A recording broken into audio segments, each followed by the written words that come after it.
Yung isang araw, meron akong vlog about sa overtaking. Nagkaroon ng discussion doon.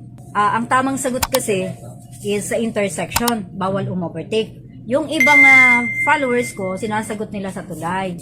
And then, nag-comment sila na, Ma'am, kasi dito sa amin, yung tuloy namin, approaching pa lang, may double solid yellow line. Tapos sa tulay mismo, may double solid yellow line. Okay. Ang sinasabi kasi natin na batas, ito yung mga lugar na hindi pwede mag-overtake. Usually, sa mga tulay natin, lalo na dito sa probinsya, walang gaanong markings. Walang markings. Oh, walang markings. Ito yung tanong natin. Oh. Alin sa mga sumusunod ang hindi ligtas na lugar sa paglusot o pag-overtake? O letter A, kapag papalapit sa tulay o kurbada.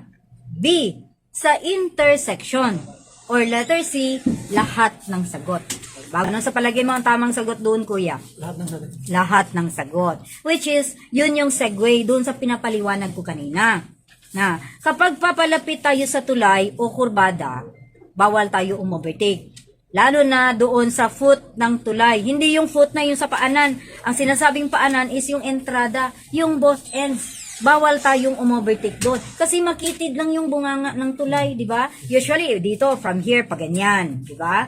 Papasok. Pero kung nandun ka na sa tulay mismo, at talagang mabagal yung sinusundan mo, pwede kang umovertake. So long na wala kang kasalubong. Yun lang naman ang babantayan mo, kasalubong.